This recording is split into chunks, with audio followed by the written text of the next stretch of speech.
yang namanya semuanya Abdullah. Ada juga sahabat yang namanya Abdullah tapi besar, yaitu Abdullah bin Mas'ud. Abdullah bin Mas'ud ini satu-satunya sahabat yang di masa itu bernama Abdullah dan orangnya dewasa. Selebihnya itu perawi hadis yang banyak itu adalah sahabat-sahabat kecil ini yang bernama Abdullah. Jadi kalau disuruh sebutkan abadilah, istilahnya abadilah, hamba-hamba Allah namanya Abdullah di masa Nabi yang masih kecil-kecil tadi. Abdullah bin Umar, Abdullah bin Abbas, Abdullah bin Amr, ibn As, Abdullah bin Zubair, ibn Awwam. Nah, Abdullah bin Umar ini lahirnya di tahun kedua setelah kenabian Nabi. Jadi saat Nabi usia 42, Abdullah bin Umar lahir. Kapan dia masuk Islamnya? Disebutkan bahwa beliau itu masuk Islam bersamaan dengan Islamnya Umar bin Khattab. Artinya setelah Umar bin Khattab masuk Islam, langsung dia kembali ke rumahnya dan Abdullah yang masih usia kanak-kanak tadi masuk Islam. Ada yang mengatakan beliau masuk Islam usianya masih 10 tahun, ada yang bilang 8 tahun. Intinya sebelum dia balik, dia sudah masuk Islam. Jadi Abdullah bin Umar bin Khattab. Berbeda dengan Umar bin Khattab. Nah, Umar bin Khattab ini sempat menyembah berhala dan sebagainya. Nah, melakukan hal-hal yang mungkin tidak Islami ya sebelum Islamnya. Tapi kalau Abdullah bin Umar memang dari kecil sudah masuk Islam sehingga beliau tidak pernah sempat melakukan hal-hal yang misalkan mabuk dan sebagainya karena masih usia kanak-kanak sudah masuk Islam. Dan beliau ini berhijrah bersama dengan ayahnya, yaitu waktu Umar bin Khattab berangkat ke Madinah, Abdullah bin Umar ikut serta dengan ayahandanya, yaitu hijrah. Dalam usia berapa ya? Tentunya bisa diperkirakan ya sekitar 8 atau 10 tahun umurnya atau 9 tahun, ada yang mengatakan 11 tahun. Intinya masih usia anak-anak. Abdullah bin Umar akhirnya berangkat dengan ayahnya hijrah ke kota Madinah. Saat sudah masuk di kota Madinah, terjadilah tahun kedua ya, masuk di awal tahun kedua terjadi perang Badar. Nah, waktu itu Abdullah bin Umar masih usianya baru 11 tahun. Masih sangat muda sekali, masih anak-anak, 11 atau 12 tahun. Sehingga waktu dia ingin ikut perang Badar, tidak diizinkan oleh Nabi. Raddahun Nabi SAW min sigharihi. Katanya ditolak dia oleh Rasul untuk ikut perang Badar min sigharihi, karena dia masih usia kanak-kanak. Akhirnya dia tidak diizinkan ikut perang Badar. Jadi Abdullah bin Umar tidak ikut perang Badar karena memang tidak dapat izin karena masih usia kanak-kanak. Setelah perang Badar selesai, terjadilah tahun berikutnya perang Uhud. Ternyata Rasulullah SAW pun menolak Abdullah bin Umar untuk ikut di perang Uhud. Tidak diperbolehkan. Karena masih usia belum di bawah, masih 13 tahunan, 12-13 tahunan. Belum dapat izin untuk ikut perang bersama Rasul. Dan akhirnya di perang Khandaq. Saat terjadi perang Khandaq, Abdullah bin Umar ada yang mengatakan dapat izin. Ikut perang bersama Rasulullah SAW. Jadi Abdullah bin Umar ini pertama kali peperangan yang diikuti di masa hidupnya bersama Nabi adalah perang Ahzab atau perang Khandaq. Itulah Abdullah bin Umar begitu semangatnya untuk ikut jihad bersama Rasul. Berkali-kali dia datang kepada Nabi untuk ikut perang tapi selalu ditolak karena usianya yang masih kanak-kanak. Dan setelah dapat izin dari Nabi dari perang Khandaq tadi, perang Ahzab, sejak saat itu Abdullah bin Umar tidak pernah lepas. Kapanpun, dimanapun ada peperangan bersama Nabi, dia ikut. Bahkan waktu Fathu Mekah dia ikut. Sulhul Hudaybiyah dia ikut. Perang Mu'tah dia pun ikut dengan Ja'far bin Abi Thalib. Jadi setelah perang Ahzab, semua peperangan yang dilakukan oleh Rasul diikuti oleh Abdullah bin Umar. Inilah Abdullah bin Umar semangat jihadnya lillahi kalimatillah, untuk meninggikan, menegakkan kalimat Allah Subhanahu wa taala. Sedang keilmuannya, Abdullah bin Umar dikenal sebagai min fuqaha, yaitu termasuk ahli fikih, min sahabat Rasulullah, dari para sahabatnya Rasulullah SAW. Jadi Abdullah bin Umar ini termasuk dari deretan para ulama yang dari golongan sahabat Nabi. Jadi ini termasuk tokoh dari para ulama dari golongan sahabat Rasulullah SAW.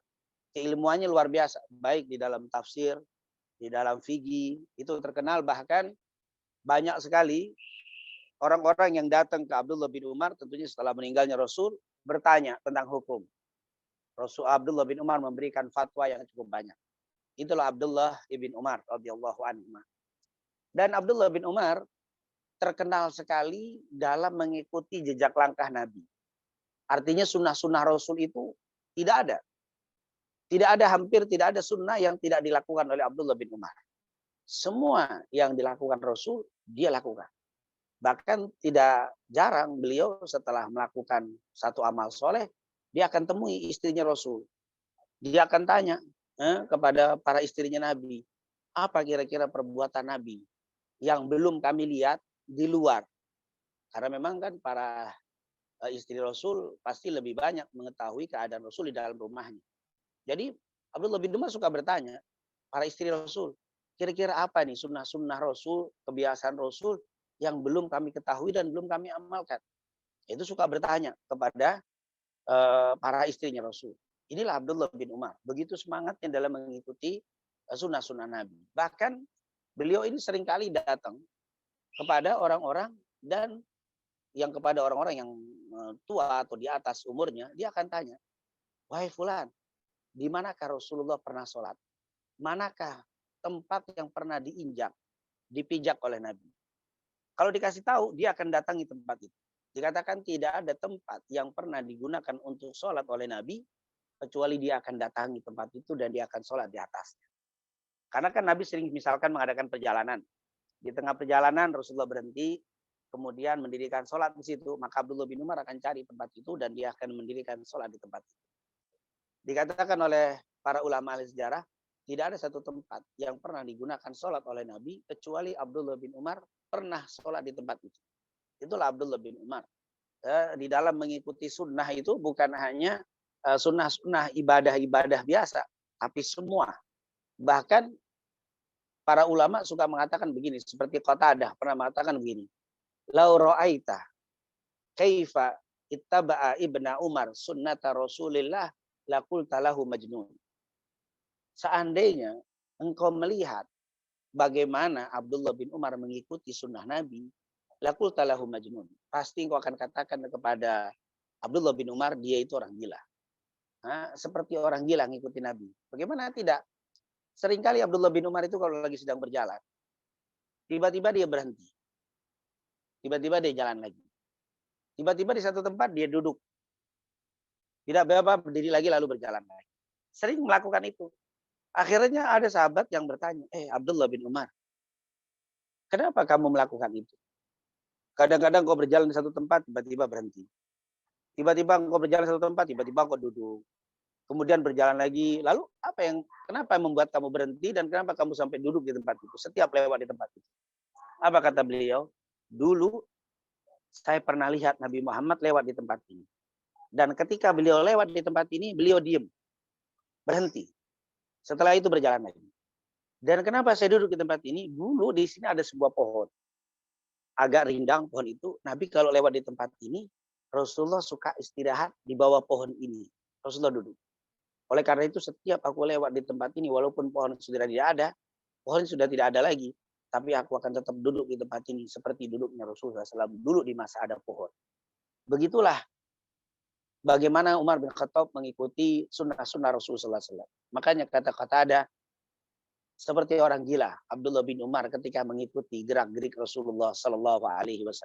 Nah itulah perawi hadis kita Abdullah bin Umar Ibn Khattab radhiyallahu an. Tentunya sangat banyak sekali kisah-kisah beliau dan kemuliaan beliau. Dan beliau ini meninggal pada tahun 70 Hijriah. Ada yang mengatakan tahun 72 Hijriah dalam usia hampir 80 tahun. Nah, beliau cukup tua, cukup panjang umurnya, meninggal dalam usia 80 tahun. Hijriahnya meninggalnya ada yang mengatakan di tahun 70, ada yang mengatakan tahun 72. Ya, sekitar 70 Hijriah beliau meninggal dunia. Artinya sekitar 60 tahunan beliau hidup setelah wafatnya Rasul Shallallahu Alaihi Wasallam. Dan beliau sempat meriwayatkan hadis sebanyak 2.680 hadis, yaitu 2.680 hadis. Dan beliau termasuk orang kedua yang terbanyak di dalam meriwayatkan hadis setelah Abu Hurairah radhiyallahu an. Abu Hurairah itu kan periwayatan hadisnya sekitar 5.374 hadis. Abdullah bin Umar 2.680 atau 2.680 hadis. Nah itulah perawi hadis kita Abdullah bin Umar radhiyallahu anhu.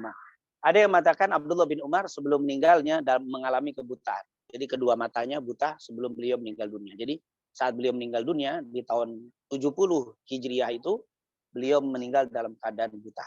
Yaitu kedua matanya dalam keadaan buta dan meninggal dalam usia 80 tahun.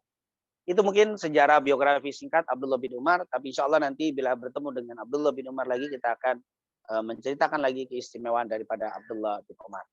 Abdullah bin Umar meriwayatkan hadis tadi sebanyak 2.680 hadis. Salah satu hadisnya yang kita baca di pagi hari ini, yaitu dikatakan oleh Abdullah bin Umar bin Al-Khattab, qala, beliau berkata, qala Rasulullah sallallahu alaihi wasallam, Rasulullah SAW bersabda, bunyal islamu ala khamsin. Kata Nabi, bunyal Islam, bunya itu artinya dibangun. Bunyal Islamu, dibangun agama Islam itu ala khamsin, di atas 5 dasar. Jadi agama Islam ini dibangun atas 5 dasar. Memang Rasulullah SAW sering menyebut Islam itu dengan sebuah bangunan. Mungkin kalau kita pernah mendengar persaudaraan pun, persaudaraan kita sebagai seorang mukmin dengan mukmin itu diungkapkan seperti bangunan. Rasulullah pernah mengatakan, al-mu'min lil mu'min kal bunyan, yashuddu ba'duha ba'dah. Orang mukmin dengan orang mukmin lain itu bagaikan satu bangunan yang saling menguatkan, saling menopang. Nah, ini Islam pun diungkapkan dengan kata-kata bangunan. Bunyal Islamu ala khamsin, dibangun Islam itu atas 5 dasar.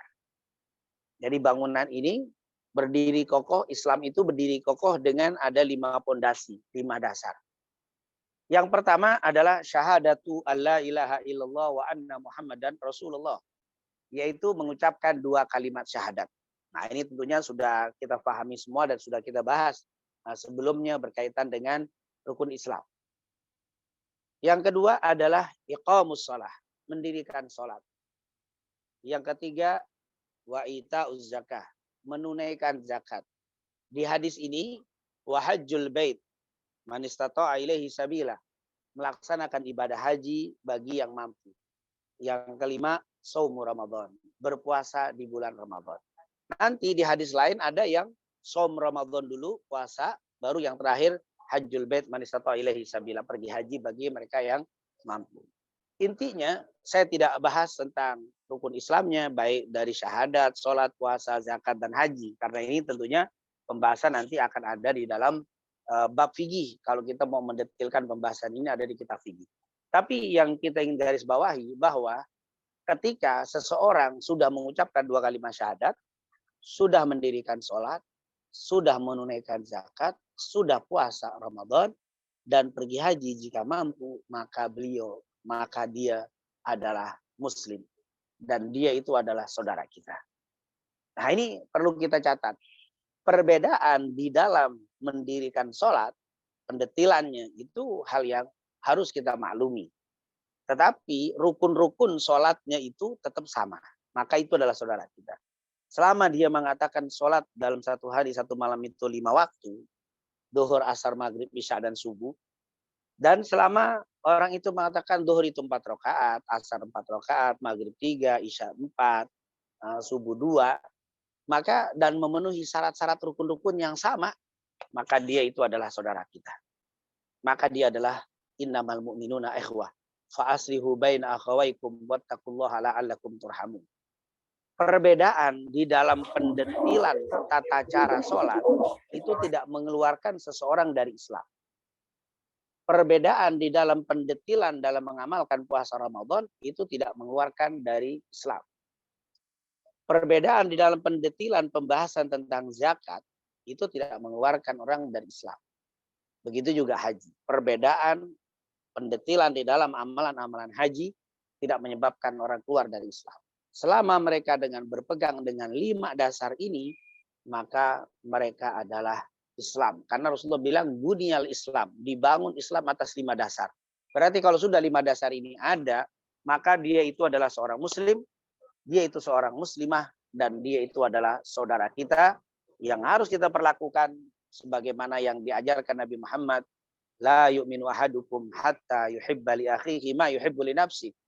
Tidak beriman salah seorang di antara kalian dengan iman yang sempurna sampai kalian mencintai saudaranya seperti dia mencintai dirinya sendiri. Nah, ini tentunya hal yang perlu kita catat. Jadi sekali lagi disebutkan rukun-rukun ini tentunya supaya tidak boleh ada perbedaan di dalam rukun-rukun ini.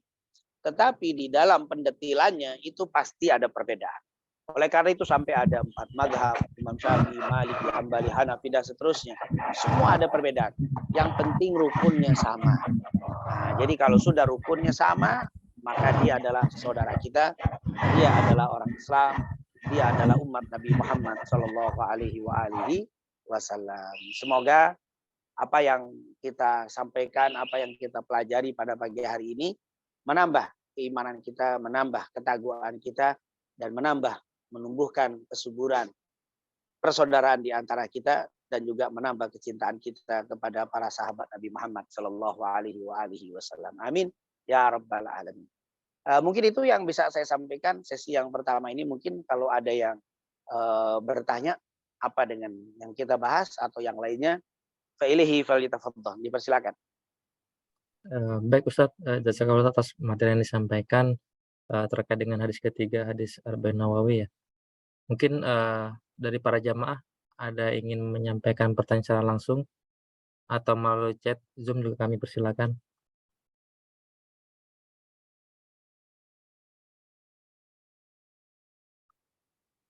Afwan Ustadz, mungkin jika belum ada dari para jamaah Ustadz, mungkin sedikit ada 2 pertanyaan Ustadz terkait dengan hadis ketiga ini.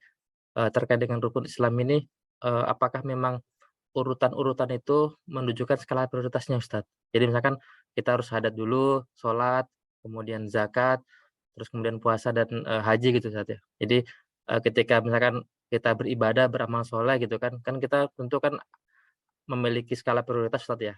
Misalkan ketika kita memiliki uang yang cukup dan waktu yang cukup, kita mungkin bisa berkali-kali naik haji gitu kan.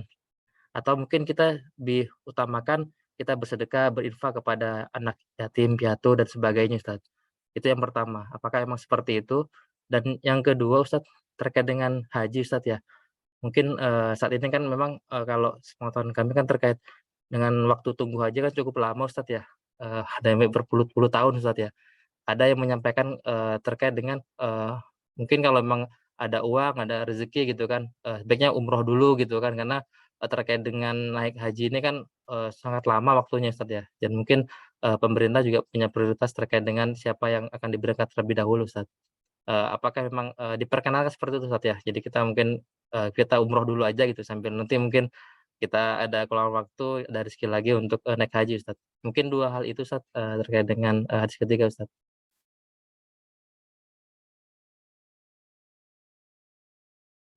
Memang betul yang hadis tadi, yaitu yang menunjukkan bunyal Islamu ala hamsin, syahadati alla ilaha illallah wa iqamus shalah wa ita'uz zakat dan seterusnya, itu memang menunjukkan bahwa ada prioritas ibadah mana yang harus kita kedepankan dulu. Kenapa? Karena memang kata para ulama, wajibatuna aksar min awqatina. Kewajiban-kewajiban kita itu lebih banyak daripada waktu yang kita miliki. Jadi kewajiban yang harus kita lakukan lebih banyak daripada waktu yang kita miliki. Oleh karena itu, takdimul aham alal muhim. Harus mengedepankan yang lebih penting dari yang penting. Semua ibadah itu penting. Semua ibadah itu baik.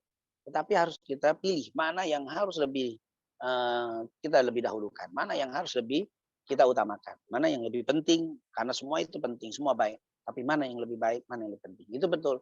Bahwa urutan-urutan tadi menunjukkan bahwa kita harus mengetahui mana prioritas ibadah-ibadah yang kita harus kedepankan lebih dahulu. Karena tadi wajibatuna aksar min awqatina. Kewajiban kita lebih banyak daripada waktu yang kita miliki. Oleh karena itu, pilihlah hal-hal yang lebih diutamakan, yang lebih penting untuk kita kedepankan.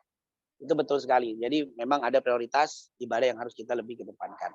Kalau kata orang, takdimul aham alal muhim. Mengedepankan yang terpenting dari yang penting. Semua ibadah itu penting. Tapi ada yang lebih penting. Yang lebih.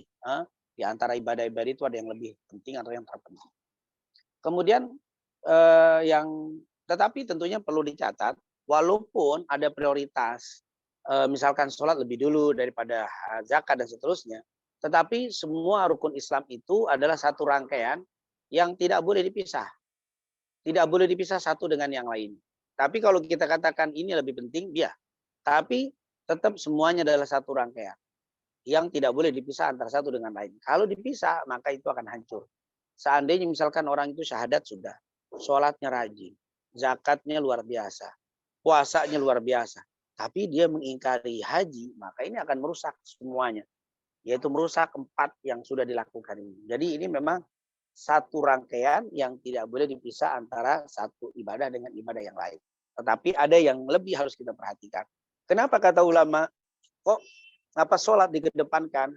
Ya, karena memang kita tahu banyak sekali ya keistimewaan daripada sholat, dan sholat itu adalah yang dilakukan setiap hari.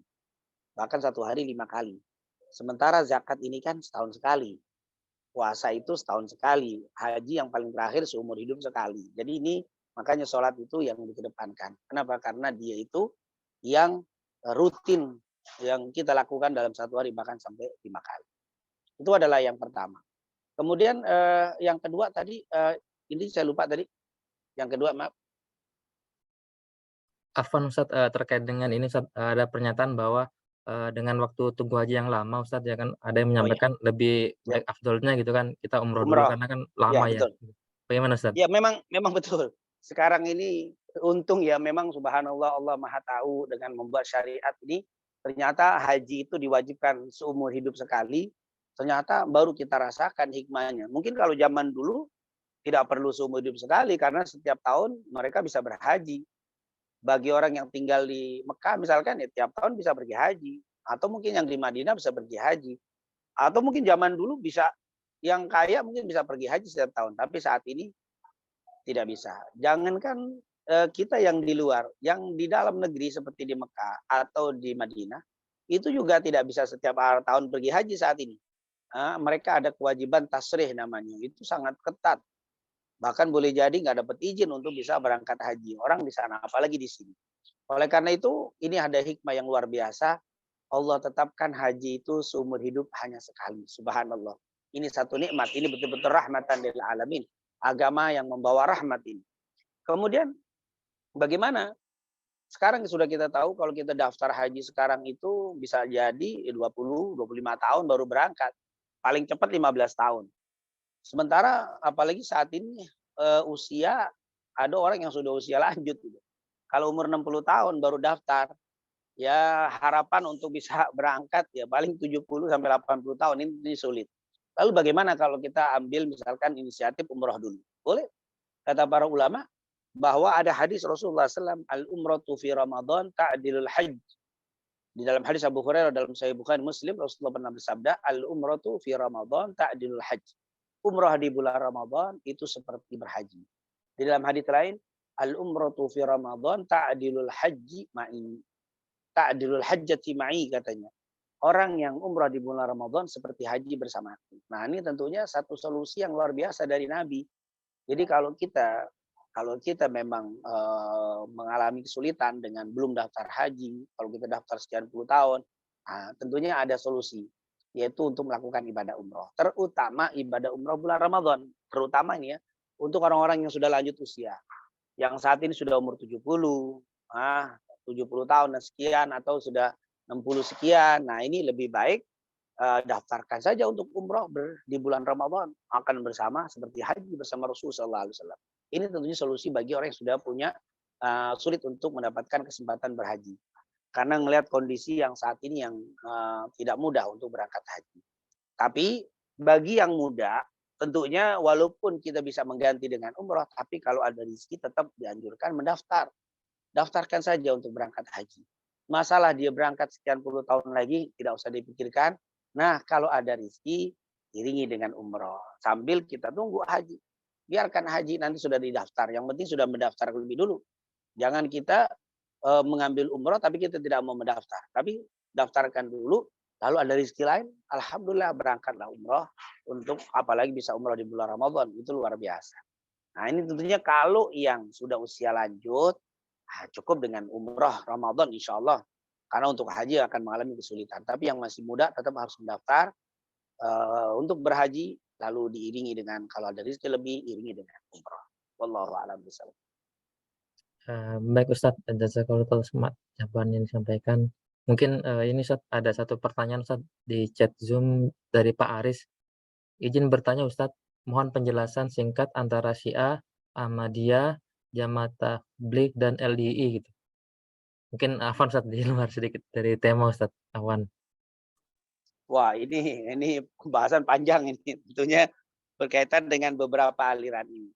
Yang pertama tentang Syiah. Syiah ini tentunya nanti ya, Syiah ini sebenarnya tidak satu ya. Syiah itu ada 3 macam. Ada Syiah, ada Rafidhah, ada Ghulat namanya. Syiah itu orang yang mencintai Ali bin Abi Thalib dan Ahlul Baitnya, yaitu Ahlul Bait Nabi, melebihi daripada cintanya kepada para sahabat Nabi. Dan mereka tidak mencaci maki sahabat Nabi, tidak merendahkan sahabat Nabi. Yaitu mereka mencintai semua sahabat, tapi cintanya melebihi atau lebih cinta kepada para Ahlul Bait Nabi. Itu termasuk Syiah itu namanya. Ada yang namanya Rafidhah. Rafidhah itu orang yang mencaci maki sahabat. Dia cinta Ahlul Bait tapi mencaci maki sahabat. Itu namanya Rafidhah. Ada yang namanya Ghulat. Ghulat itu kalau bahasa kita golongan yang ekstrim dari Syiah yang mengkafirkan para sahabat Nabi. Nah, ini tentunya kalau Ghulat ini yang mengkafirkan para sahabat Nabi tentunya kafir mereka. Yaitu para Ghulat ini kafir. Tapi kalau Rafidhah itu sesat. Tapi kalau Syiah yang modelnya hanya mencintai keluarga Nabi melebihi cintanya kepada para sahabat, tapi tetap mencintai para sahabat. Nah, yang seperti ini tentunya tidak bisa kita sesatkan. Nah, tapi tetap dia bukan golongan ahli sunnah. Nah, tetap dia bukan dari golongan ahli sunnah. Nah, itu adalah Syiah. Jadi kalau jira Syiah itu nanti ada macam-macamnya. Ada yang Syiah saja. Kalau Syiah itu artinya dulu. Arti Syiah yang sebenarnya dulu itu adalah mencintai keluarga Nabi melebihi cintanya kepada para sahabat Nabi. Tapi tetap cinta kepada para sahabat. Tapi kalau yang sekarang di Indonesia nih banyakkan Syiah apa Rafidhah ya. Tergantung kita lihat. Kalau mereka suka menjelek-jelekan sahabat sebenarnya bukan Syiah itu. Mereka suka mencaci maki sahabat itu bukan Syiah. Itu namanya Rafidhah. Nah, tapi kalau ada yang mengkafir-kafirkan sahabat itu bukan Rafidhah, itu Ghulat namanya, itu kafir itu. Itu kelompok ekstrim namanya Ghulat. Dan Ghulat ini dikafirkan oleh para ulama. Itu adalah Syiah. Kalau Ahmadiyah ini tentunya yang banyak ya, yang itu meyakini adanya Nabi setelah Nabi Muhammad SAW yang kita ketahui seperti Mirza Ghulam Ahmad dianggap sebagai seorang Nabi. Nah ini tentunya Ahmadiyah yang meyakini seperti ini dianggap kafir karena termasuk yang menggugurkan keimanan adalah meyakini adanya Nabi setelah Nabi Muhammad SAW. Karena Allah sudah katakan dalam Al-Quran dengan jelas, wa ma Muhammadun aba ahadim min rijalikum walakin Rasulullah wa khataman nabiyyin. Bahwa Nabi Muhammad itu bukan ayah salah seorang di antara kalian, tetapi dia adalah seorang Rasul dan penutup para Nabi. Bahkan di dalam hadis Bukhari Muslim dari Abu Sa'id Al-Khudri, Rasulullah pernah mengatakan, innali khamsatu asma. Salah satunya, wa ana al-aqib. Nama saya itu adalah Aqib. Apa itu Aqib ya Rasul? Alladzi la nabiyya ba'di. Yang tidak ada Nabi setelahku. Jadi kalau Ahmadiyah ini meyakini adanya Nabi setelah Nabi Muhammad, mereka mengatakan Mirza Ghulam Ahmad itu sebagai nabinya, maka ini adalah kelompok yang kafir, sepakat seluruh ulama, keluar dari Islam. Kenapa? Karena meyakini adanya Nabi setelah Nabi Muhammad. Tapi nanti kalau ada kelompok katanya Ahmadiyah ada 2 macam. Ada yang mengakui bahwa adanya Nabi setelah Nabi Muhammad, maka ini kelompok kafir. Ada yang satu kelompok lagi mengatakan Mirza Ghulam Ahmad itu tidak diakui sebagai Nabi, tapi sebagai pembaharu. Ini boleh-boleh saja intinya. Kalau yang diketahui Ahmadiyah itu adalah yang meyakini adanya Nabi setelah Nabi Muhammad. Mirza Ghulam Ahmad dianggap bukan sebagai pembaharu, tapi sebagai Nabi setelah Nabi Muhammad. Maka Ahmadiyah yang model begini, kafir. Kemudian kalau jamaah tabligh tentunya adalah sama seperti ahli sunnah, biasa saja.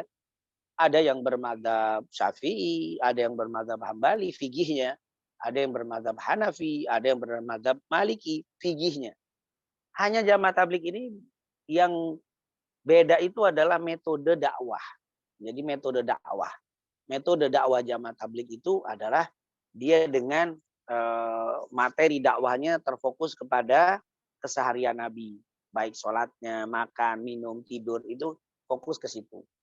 Dengan metode dakwahnya, jadi isi dakwahnya tadi hanya berkaitan dengan keseharian Rasul. Itu isi dakwahnya. Metode dakwahnya mereka khuruj. Khuruj itu keluar dari rumah. Mereka meninggalkan rumahnya, meninggalkan keluarganya, mereka berdakwah dari kampung ke kampung, dari kota ke kota dia dakwah. Nah, itu khuruj namanya. Mereka mengistilahkan khuruj. Khuruj itu keluar untuk berdakwah. Dengan dalil balighu anni walau ayah. Sampaikan dariku walaupun satu ayat. Adapun amaliyahnya, agidahnya sama. Agidahnya dan amaliyahnya sama. Dengan ahli sunnah tidak ada bedanya. Hanya metode dakwah saja. Nah, metode dakwahnya berbeda. Tentunya metode dakwah ini luas ya. Kita itu di dalam bermetode dakwah itu tidak satu. Ada yang metode dakwahnya dengan fokus kepada tauhid.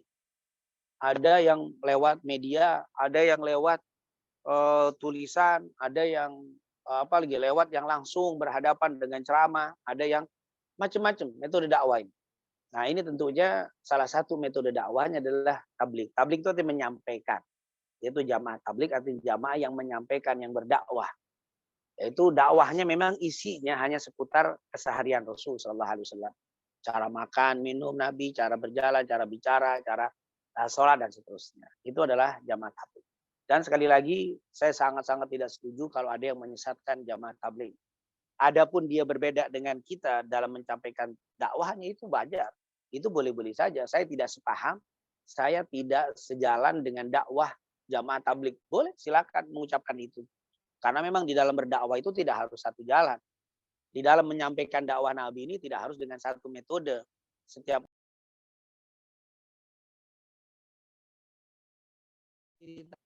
jadi kita tidak boleh sama sekali menyesatkan jamaah tabligh. Karena dalam akidah, di dalam ibadah itu sama. Adapun bedanya dalam metode dakwah saja. Jadi ini karena ada juga ya maaf, ada juga ustadz yang menyesatkan jamaah tabligh. Sampai-sampai ada sebuah kitab yang ditulis dengan judul At-Tahdhir Al-Qaulul Baligh min at-tahdhir min jama'at tabligh. Wah, ini Al-Qaulul Baligh yaitu perkataan yang jelas di dalam kesesatan jamaah tabligh. Wah, ini tentunya terlalu maaf ya, terlalu menghukumi orang yang berbeda dengan kita. Saya sangat tidak setuju karena pada dasarnya mereka itu sama dengan kita, ibadahnya sama, semua sama, hanya berbeda di dalam menyampaikan dakwah. Nah, itu adalah jamaah tabligh. Adapun LDII tentunya Lembaga Dewan Islam Indonesia, ada LDDI. Nah, ini ada beda ya. Kalau lembaga dakwah, dewan dakwah itu tentunya ahli sunnah. Itu adalah kumpulan dari para ustadz, para kiai, para muballigh yang berdakwah di jalan Allah. LDDI ya. Nah, kalau LDII, nah ini tentunya berbeda lagi. Yaitu yang kita kenal dengan Inkarus Sunnah. Nah, Inkarus Sunnah ini yang maaf kadang-kadang mengkafirkan atau menganggap najis selain kelompoknya. Nah, ini tentunya sesuatu yang sudah keluar dari Islam. Yang menganggap bahwa selain kelompok dia, itu tidak Islami. Nah, ini tentunya keyakinan juga yang tidak boleh kita pegang ya. Terutama LDII ini, maaf, biar bagaimanapun, ketika meyakini adanya orang selain kelompok dia itu najis atau kafir, nah ini tentunya sudah berat. Kalau zaman dulu itu ada namanya istilah khawarij. Khawarij ini satu kelompok yang meyakini semua kelompok selain kelompok dia itu kafir. Nah, ini kita khawatir LDII ini seperti khawarij.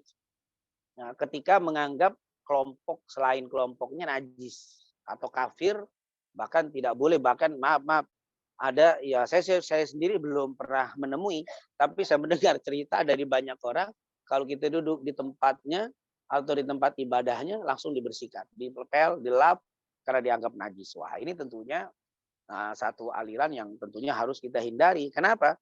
Karena kan Rasulullah SAW pernah mengatakan, man qala, siapa yang berkata li akhihi kepada saudaranya, ya kafir. Siapa yang berkata kepada saudaranya muslim dengan tekan kafir, wahai kafir, maka ketahuilah kalimat kafir itu keluar. Kalau memang yang dituduh itu orang kafir betul, maka aman, itu kafir betul. Tapi kalau yang dituduhkan itu bukan orang kafir, itu akan kembali kepada yang mengucapkannya. Nah, ini tentunya sangat berhati-hati sekali. Bisa kita bayangkan kalau ada satu kelompok yang mengkafirkan kelompok selain kelompoknya. Nah, ini kita, kata Ibnu Taimiyah begini, banyak orang di akhir zaman, orang-orang itu menjadi kafir tanpa terasa dia itu sudah kafir. Gitu. Ternyata kata beliau banyak orang kafir, tapi tidak terasa kalau dia itu sudah kafir. Bagaimana? Itu salah satunya kata ulama. Suka mengkafirkan saudaranya. Kalau memang saudaranya itu betul kafir, aman. Dia benar-benar selamat. Dia selamat, yang dituduh kafir memang kafir. Tapi kalau kita ucapkan kafir kepada orang yang ternyata dia tidak kafir, maka ucapan kafir itu akan kembali kepada dirinya sendiri. Akhirnya tanpa disadari dia sudah menjadi kafir karena ucapannya sendiri. Nah ini tentunya mesti berhati-hati. Kalau LDI ini seperti berita, saya sendiri maaf belum pernah tahu dalam betul tentang LDI. Tapi saya punya ada beberapa jamaah yang memang dulunya LDI. Itu mereka salah satunya misalkan kalau mengaji atau belajar tidak boleh kecuali harus dari kelompok, harus dari gurunya. Nah, bahkan mereka dibaiat ya. Dibaiat untuk tidak mengaji, tidak belajar kecuali dari gurunya atau dari kelompoknya sendiri. Tidak boleh dari tempat orang lain. Kemudian menganggap najis, menganggap salah, menganggap kafir orang yang tidak menjadi kelompoknya. Nah, ini tentunya satu hal yang saya ketahui wallahu alam secara pasti, tentunya saya tidak begitu banyak mengetahui lebih dalam tentang LDI. Wallahu a'lam bishawab. Baik Ustadz, jazakallahu atas jawaban disampaikan. Izin Ustadz, ada satu lagi Ustadz, ada pertanyaan dari Pak Budi. Assalamualaikum warahmatullahi wabarakatuh. Izin bertanya Ustadz, setelah sholat berjamaah, imam biasanya memimpin doa berjamaah. Afdol ikut doa berjamaah atau doa sendiri? Terima kasih Ustadz. Nah, iya, yang memang para ulama berbeda pendapat berkaitan dengan doa setelah sholat. Yang pertama, semuanya menganggap tidak betul, tidak benar apabila kita habis sholat langsung berdoa. Karena tidak ada anjuran, tidak ada contoh dari Nabi. Karena Nabi itu setelah sholat, setelah mengucapkan Assalamualaikum warahmatullahi wabarakatuh, Assalamualaikum warahmatullahi wabarakatuh, dia langsung beristighfar 3 kali. Astagfirullah, astagfirullah, astagfirullah. Kemudian terkadang membaca Allahumma antas salam wa minkas salam. Kalau sholat subuh dan maghrib membaca la ilaha illallah wahdahu la syarika lah lahul mulku wa lahul hamdu yuhyi wa yumiitu wa huwa ala kulli syai'in qadir dan seterusnya. Baca tasbih 33, tahmid 30, takbir 33. Jadi setelah sholat langsung berdoa itu tidak ada contoh dari Rasulullah SAW. Nah ini sepakat seluruh ulama. Jadi kita kalau tiba-tiba imam assalamualaikum langsung berdoa, nah ini apa diikuti apa tidak ya tentunya kata para ulama mau diikuti tidak diikuti sebenarnya karena memang tidak sesuai dengan syariat itu. Yang betul adalah assalamualaikum istighfar, Allahumma antas salam, tasbih tahmid takbir baru berdoa. Nah ini adalah yang pertama. Lalu bagaimana kalau orang ini setelah sholat dia melakukan zikir seperti Nabi. Lalu sebelum beranjak dari tempat sholatnya berdoa. Bagaimana? Apakah perlu kita ikuti? Tentunya doa setelah zikir seperti ini tidak ada larangan. Tidak ada larangan doa setelah zikir. Tapi kalau doa setelah sholat memang tidak ada contoh. Maaf, larangan pun tidak ada. Rasulullah pun tidak pernah mengatakan jangan kalian berdoa setelah sholat, tidak ada. Tetapi ya contoh tidak ada dari Rasulullah SAW. Maka di sini para ulama kalau habis sholat lebih baik jangan langsung doa. Kalaupun imam berdoa langsung habis setelah salam, tentunya di sini tidak dianjurkan atau mungkin tidak diaminkan pun tidak ada masalah. Tapi yang jadi masalah ini setelah sholat, salam, assalamualaikum, berzikir. Tasbih, tahmid, takbir, kemudian baca ayat kursi, baca kulhu al-falaq an-nas, terus berdoa boleh apa tidak? Kata para ulama ini tentunya tidak ada larangan. Dan juga perintah, tentu kalau perintah secara langsung, memang Nabi tidak pernah bilang, setelah kalian berdoa dan berzikir, berdoalah. Tidak begitu. Tapi banyak riwayat dari para ulama yang menceritakan bahwa Rasulullah SAW sering berdoa setelah sholat. Di antaranya riwayat Ummu Salamah, riwayat Imam Ahmad dalam kitabnya Al-Musnad. Dikatakan bahwa Rasulullah SAW selesai sholat subuh selalu membaca doa, Allahumma inni as'aluka ilman nafi'an wa rizqan thayyiban wa amalan maghbula. Riwayat yang lain wa amalan salihan. Nah, intinya di dalam hadis riwayat Imam Muhammad ini dihasankan oleh para ulama bahwa Rasulullah setelah sholat subuh selalu membaca doa Allahumma inni as'aluka ilman nafi'an wa rizqan thayyiban wa amalan salihan. Berarti ini ada doa. Nah, setelah berarti ini menunjukkan ada doa setelah apa? Setelah sholat, dalam artian setelah dikir-dikir sholat tadi. Kemudian juga ada doa yang sering kita dengar, yaitu hadis. Para ulama memang ada riwayat yang berbeda-beda tentang doa Allahumma inni a'udzubika minal ajzi wal kasali wal bukhli wal jubni wa a'udzubika min ardalil umri wa a'udzubika min fitnatil mahya wal mamat wa min fitnatil masiihid dajjal. Itu riwayat Anas bin Malik. Ada yang mengatakan dibacanya sebelum salam Nabi. Jadi waktu tahiyat, setelah tahiyat membaca doa itu lalu salam. Ada riwayat yang lain setelah salam Nabi. Artinya setelah sholatnya Nabi. Jadi setelah Rasulullah sholat membaca doa itu. Nah, banyak sekali hadis-hadis yang kita dapati Rasulullah SAW itu sering berdoa setelah mendirikan sholat. Maksudnya setelah mendirikan sholat ini setelah berzikir, lalu Rasulullah berdoa. Yaitu diantaranya Allahumma inni a'udzubika min ghalabatid dain wa ghahrir rijal. Itu doa-doa yang dibaca oleh Rasul setelah sholatnya. Jadi menunjukkan bahwa Rasulullah berarti setelah sholat itu ada doa.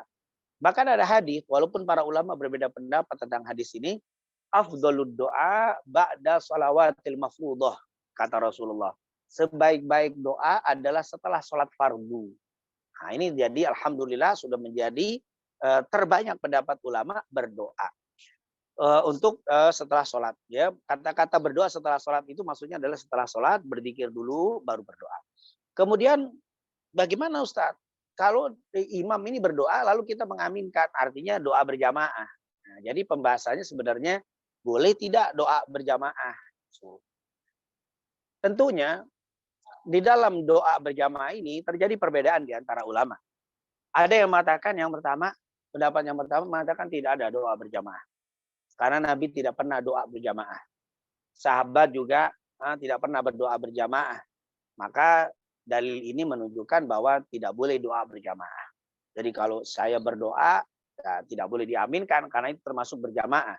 Jadi doa berjamaah ini tidak ada anjuran. Kata waktu ditanya oleh kepada ulama-ulama muslim di Saudi mengatakan tidak ada doa berjamaah. Maka pendapat inilah pendapat yang pertama yang mengatakan ketika imam berdoa maka tidak perlu diaminkan. Karena tidak ada anjuran untuk doa berjamaah. Tapi pendapat yang kedua, ini ada banyak ulama yang mengatakan doa berjamaah itu diperbolehkan. Doa berjamaah itu diperbolehkan. Apa? Ini yang ketika doa berjamaah itu dibolehkan ada dua pendapat lagi. Yang pertama dibolehkan selama tidak terus-menerus dan tidak menjadi hal yang rutin. Artinya begini, setiap berdoa harus berjamaah. Setiap berdoa berjamaah. Kalau tidak berjamaah tidak berdoa. Maka ini tidak boleh. Jadi artinya dia harus berdoa mungkin berjamaah. Nah, pendapat yang kedua, boleh berjamaah dan boleh tidak berjamaah. Artinya sekali-sekali kita perlu berjamaah berdoa, sekali-sekali kita perlu berdoa sendiri. Nah, ini pendapat yang saya lebih cenderung untuk mengatakan seperti ini. Artinya sekali-sekali tidak mengapa kita doa berjamaah. Tapi juga jangan segan untuk berdoa seorang diri. Karena memang doa seorang diri banyak dicontohkan di dalam hadis. Kemudian doa berjamaah juga ada. Adanya dari mana? Nah, contoh. Ada hadis yang diriwayatkan oleh Ka'ab bin Ujrah, diriwayatkan oleh Al-Imam Hakim dalam kitabnya Al-Mustadrak dengan sanad yang sahih. Waktu itu Rasulullah SAW disebutkan Sa'idan Nabiyyu al-mimbar. Falamma irtaqa ad-daraja ula qala amin. Falamma irtaqa ad-daraja tsaniyah qala amin. Falamma irtaqa ad-daraja tsalitsah qala amin. Katanya Ka'ab bin Ujrah dulu Nabi Muhammad SAW pernah naik ke mimbarnya. Saat beliau naik ke atas anak mimbar yang pertama, beliau mengucapkan amin. Naik kedua, amin, amin. Lalu setelah turun dari mimbar ditanya, ya Rasulullah, kenapa Anda mengucapkan amin, amin, amin, padahal tidak ada kedengaran? doa, tidak ada apa-apa kok kamu jangan amin amin. Lalu Rasulullah mengatakan, sungguh saat aku naik ke anak tangga yang pertama, malaikat Jibril datang. Dan dia mengatakan, ba'uda man adraka Ramadan falam yughfarlah. Celakalah orang yang mendapatkan Ramadan tapi belum dapat ampunan dari Allah. Aku bilang amin. Lalu malaikat Jibril berdoa lagi, ba'uda man dzukirta indahu falam yusalli alaik. Aku itu amin. Ternyata malaikat Jibril berdoa, Nabi mengaminkan. Ini kata para ulama menunjukkan bahwa ada berjamaah. Artinya kan Rasul tidak berdoa sendiri. Rasulullah mengaminkan doa dari malaikat Jibril. Ini menunjukkan mengaminkan orang yang berdoa itu boleh sama seperti imam kita aminkan. Ini juga dalil yang mengatakan Rasulullah pernah mengaminkan malaikat doa malaikat Jibril. Yang kedua, sholat berjamaah. Sholat berjamaah rakaat pertama atau kedua, ketiga kan kita baca Fatihah. Fatihah itu kan doa. Waktu kita membaca ihdinas siratal mustaqim siratal ladzina, kita bilang waladhdallin amin. Itu kan berarti imam berdoa dan kita makmumnya mengaminkan. Nah, ini kan berarti doa berjamaah sebenarnya. Artinya imamnya yang berdoa, yang membaca waladhdallin, kita rame-rame amin. Artinya amin itu ada dan itu berjamaah doa. Orang ulama akhirnya mengkias begini.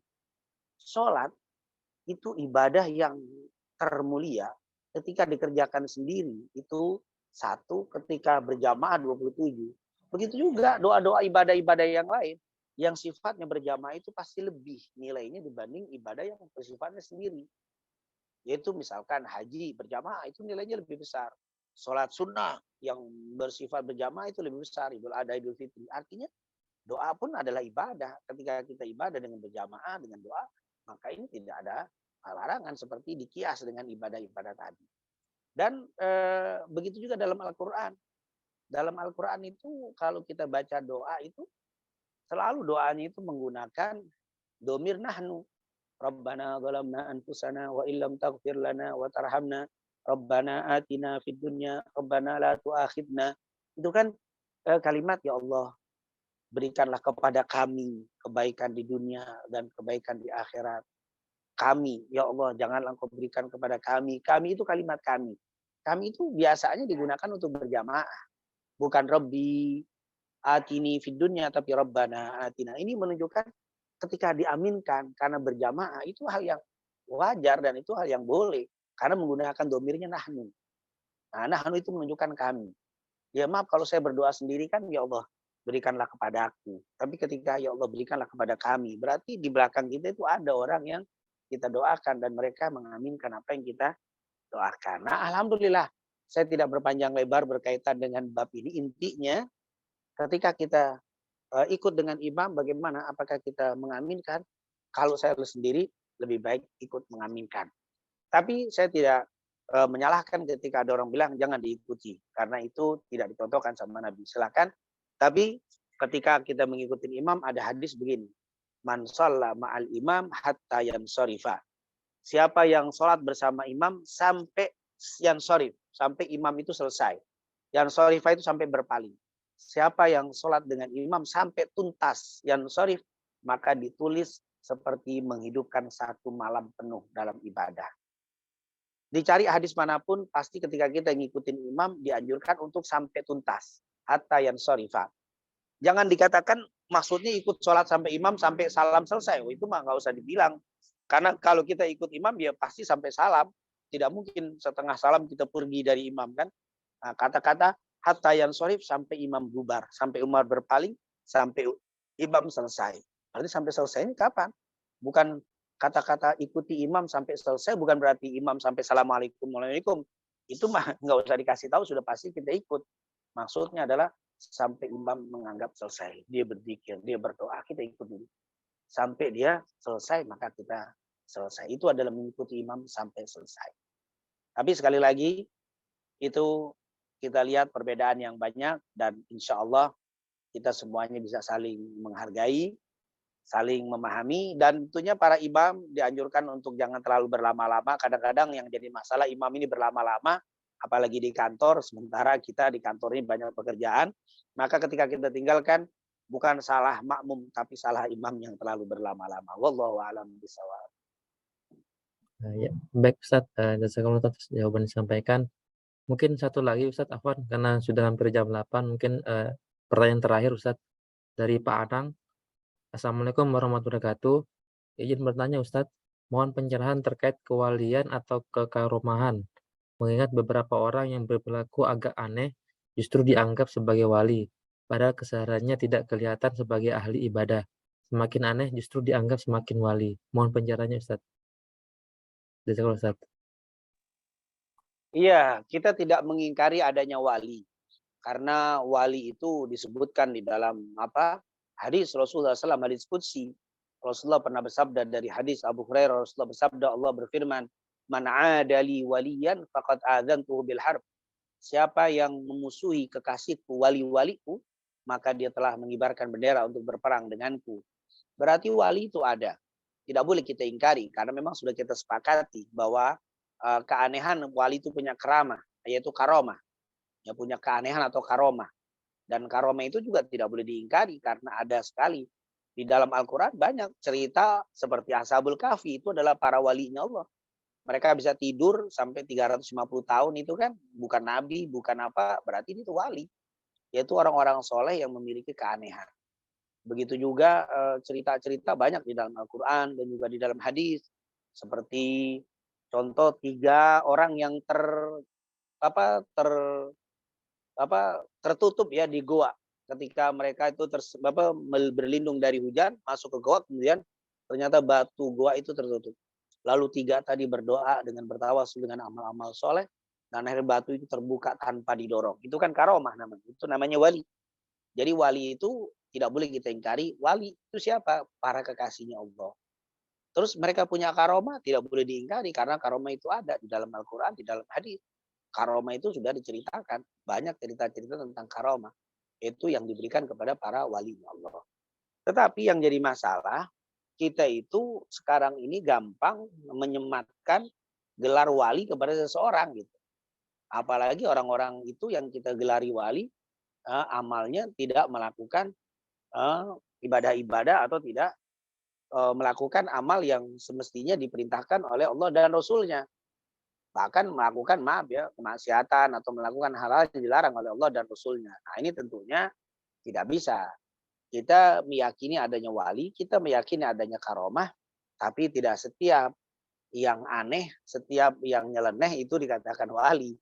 Terlebih kepada orang-orang yang nyeleneh yang amalnya tidak bersejalan atau tidak sesuai dengan apa yang diperintahkan Allah dan Rasulnya. Maka di sini ya, tapi kok ada orang-orang yang mewalikan orang padahal unik-unik perbuatan dan seterusnya. Yaitu karena orang-orang yang mungkin awam dan seterusnya. Ini tentunya kita jangan ikut. Tapi bagaimana Ustaz kalau kita ngelihat kayak begitu? Ya tentunya jangan kita hina orang yang dianggap wali itu. Yang kita salahkan adalah orang yang menganggap dia wali.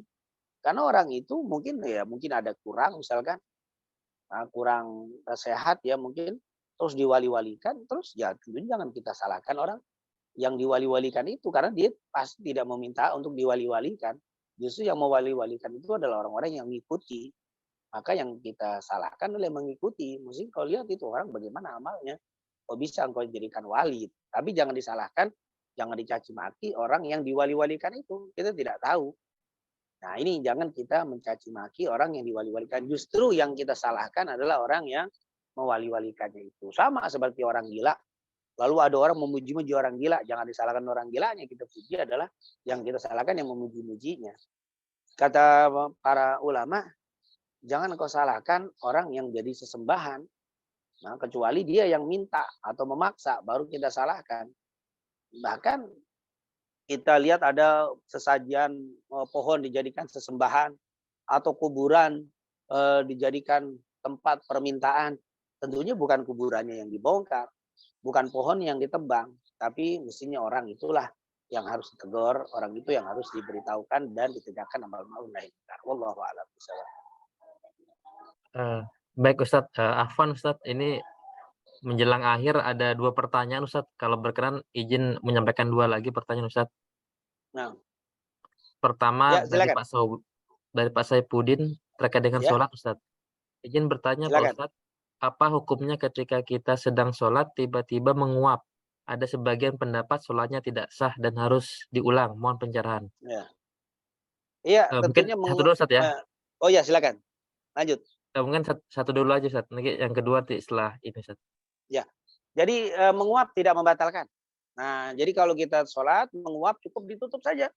Ditutup dengan tangan kiri bagian gini, tutup. Jadi menguap ini tidak sama sekali membatalkan sholat kita. Memang ada perintah dari Rasul dalam hadis sahih, man tasa'aba ahadukum, dikatakan siapa yang menguap salah seorang di antara kalian, falyumsikhu, maka hendaklah dia menahannya. Usahakan kalau lagi nguap ditahan. Tapi kalau nggak bisa ketahan juga nguap, maka tutup. Sunnahnya kata ulama ditutup dengan telapak kiri dari tangan kita. Bukan begini, tapi sunnahnya begini. Nah, sudah teruskan, tidak membatalkan sama sekali. Allah a'lam. Baik, Ustaz, satu lagi dari Pak Anwar, Ustaz. Izin bertanya, Ustaz, menyambung pertanyaan tentang sholat berjamaah. Jika kita sebenarnya menggunakan paham tidak membaca Al-Fatihah karena cukup imam saja yang membaca Al-Fatihah. Tapi saya kadang merasakan bacaan sholat imam Al-Fatihahnya banyak kurangnya, misalnya hurufnya kurang pas. Apakah ini saya harus mengulang bacaan Al-Fatihahnya sendiri, Ustaz? Dan tidak bersuara ya? Setelah imam membaca Al-Fatihahnya atau nggak usah mengulang lagi Al-Fatihahnya, Ustaz? Iya, kalau melihat memang imamnya kita tahu sangat salah ya, kurang pas dalam baca Fatihah, lebih baik makmumnya baca Fatihah. Baca Fatihah. Jangan sampai kita mengandalkan imam, ternyata imamnya salah. Walaupun di dalam hadis, imam yang benar sholatnya, maka makmumnya benar. Imam yang salah sholatnya, makmumnya tetap benar. Walaupun ada seperti itu, tetap untuk menjaga diri kita biar lebih tenang, lebih baik setelah imam itu baca Fatihah, kita baca Fatihah. Setelah diselesai, waladhdallin amin, dia baca Fatihah, waladhdallin amin, langsung kita baca surat Al-Fatihah. Secara perlahan, tetap bukannya di dalam hati, tapi tetap menggerakkan lisan kita membaca Fatihah. Untuk menjaga-jaga kalau tadi imamnya, apalagi kita tahu, kita ngerti itu bacaan salah sekali, maka harus membaca surat Al-Fatihah. Wallahu a'lam. Baik, Ustaz, jazakallah atas jawaban disampaikan. Mungkin karena sudah waktunya udah lewat jam 8, mungkin sebelum kita tutup, mohon berkenan Ustaz untuk memimpin doa terlebih dahulu. Ustaz. Baik, kita tutup pengajian kita, pembahasan hadis kita di pagi hari ini. Semoga apa yang kita pelajari ini mendapatkan keberkahan dan keridhaan dari Allah Subhanahu wa taala.